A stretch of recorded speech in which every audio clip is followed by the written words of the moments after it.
Hello there, welcome to a new video.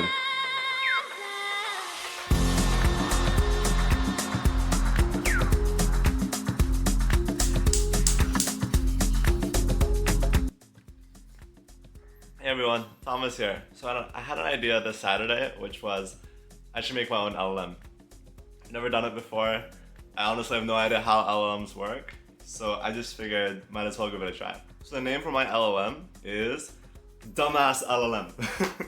So basically the goal is to make something which you can talk to, even if it responds and it is super, super dumb. The base model, what I learned is there are 6 steps. The first is to get the data that you want to work with. So I decided to just download Wikipedia. I think that's kind of a boring option, but you can just download any large set of data that you want to train on. Wikipedia seemed like an easy choice. So first you just download all of that. Okay, next step is tokenization, where basically you take words and you turn them into numbers. Okay, I'm not an expert on this, so if you notice any mistakes, just let me know in the comments. But my understanding is basically that the way this works is through a lot of math, and it's way easier for the computer to work with numbers rather than letters. So basically, you take words and you just turn them into tokens. So maybe the word California, maybe that's like 1 or maybe 2 tokens, right? It could be half a word or an entire word. Maybe the word I is a token. Maybe the word we is also 1 token. So it's just kind of a way to give a key value pair where there's the key is just some number and the value is that token, and this just basically helps later on for math. So basically take all your training data and turn that into a bunch of numbers. That's tokenization. And it's an array of numbers, so it kind of divides up all the text into tokens. And part of what it's going to be doing later on is it will kind of have a list of numbers, and it needs to guess what's the next number. And these numbers represent the tokens, right, which was your training data. And so the next number that it predicts, it turns that back into a token, which becomes words and eventually maybe sentences, paragraphs, etc.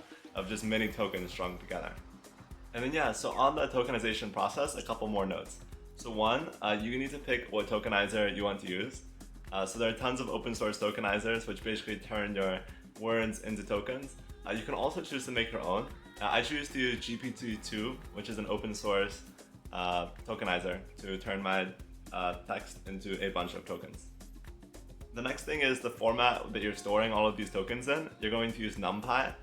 Basically, NumPy is just a really good way to store a big array of numbers. And so you'll store it in a .npy file, which is just a NumPy file. Okay, so now we have all of these tokens. What are we actually going to do with it? So now what we need to do, first thing we load it into memory, so we kind of load in all of these tokens. Then what we do is we slice it into windows. So then yeah, after we slice it into windows, we start to turn it into vectors. And so the reason why we turn it into vectors is it can help the system kind of recognize patterns. So we kind of go from tokens, which are just like these abstract kind of representation, this word represents this number, to then they have like this list of numbers and they start to turn that into vectors, so they can start to notice patterns in the data. So then basically we have the system where we have it kind of iterate through this process of trying to find the pattern, like it guesses the next path to go to, and then the system will tell it if it was right or wrong and either reward it or not, depending on if it guessed the next token, and it kind of just iterates on this loop, kind of refining its model and gaining an understanding. Was it correct? Was it wrong? And learning from that. So it's kind of the model's job to assign a probability. It's like what it thinks the next token is, and then it kind of picks that token and goes with it. Okay, and it was around this time I realized everything I was doing was not what I thought it was. I thought afterwards I was going to be able to be like, what's the capital of France, right? And then it would respond, oh, Paris. No. So basically, I did this, ran it, and this was the result.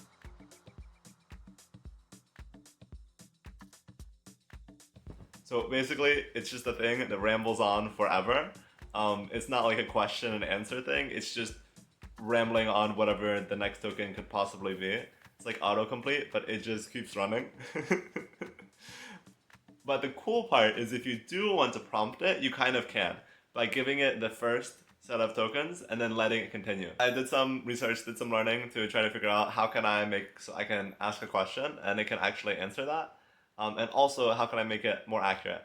And I found 2 things. So one is we need to increase the number of steps. So I think initially I had it doing 2,000, but actually we should do maybe around 10,000 to decrease the loss, which is just basically how often it's wrong. It's my understanding. How often it's wrong. So we want to reduce that. So just have it keep working more, keep going through that pattern recognition process and adjustment process. And then the second thing we need to do is supervised fine tuning. And this can mean different things in different contexts, but basically what this means in this context is we're going to give it some data set where it's like, hey, this is a question and answer format, and then we fine tune our base model, which has some basic understanding of language, like what would be the next word in this kind of sentence, like some language structure. Then we fine tune it on this structure of like when not just what's the next token, but when you receive a question, what are the tokens that should be the answer? And kind of it begins to develop the structure of like it is asked something and it kind of understands the format to which it should respond.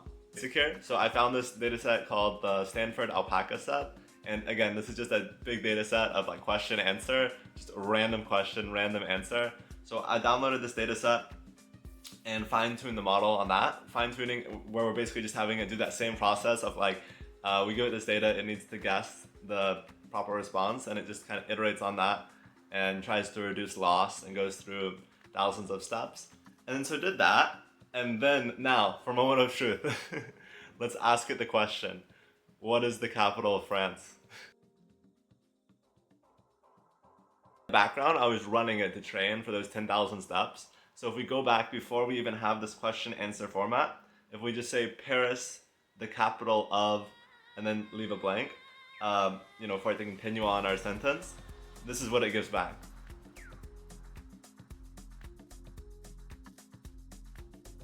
Okay, so you can see this is still nonsense, but the important part here is it did mention France. So there's some kind of little bit of understanding here.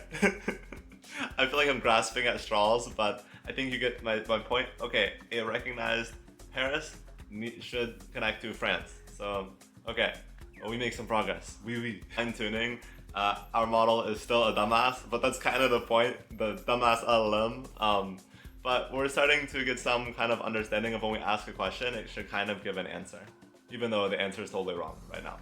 The thing is we're kind of formatting it and tokenizing it. So just like we tokenized during the initial training step, we do the same thing during fine-tuning, where we take all this fine-tuning data, put it into tokens in the same structure, and so that it's all kind of the same process, just done over again on top of the initial model.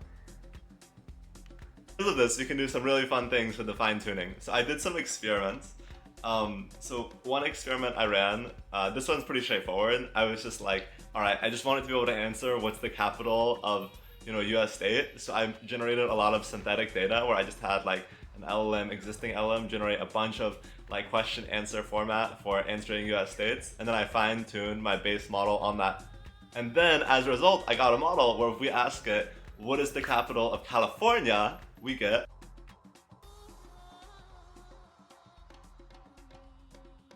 or if we ask it, what's the capital of New York, I love New York pizza, we get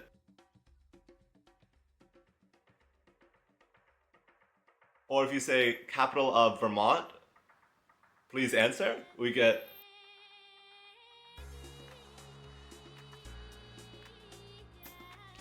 So okay, this is pretty cool. I know we gave it the data a lot and it's fine-tuned just on the specific question. So if we ask it something totally random, like how many stars are on the flag of the United States, we'll get a response of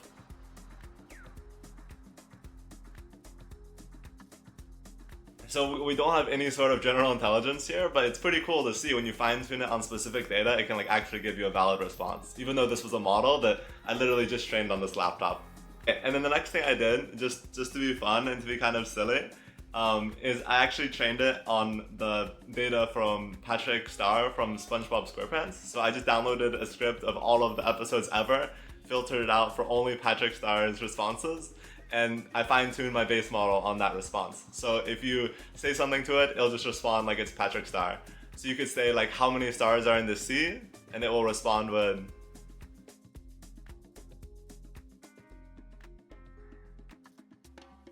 Okay, that's it for this video. I hope you all enjoyed. I know this was a quick one. I expected this challenge to take 1 week, but I actually ended up finishing it just in the weekend, so it's only been 2 days. But it's been a lot of fun, and I hope you all enjoyed. Maybe I'll release another video this week too. Yeah, look forward to seeing y'all in the next one.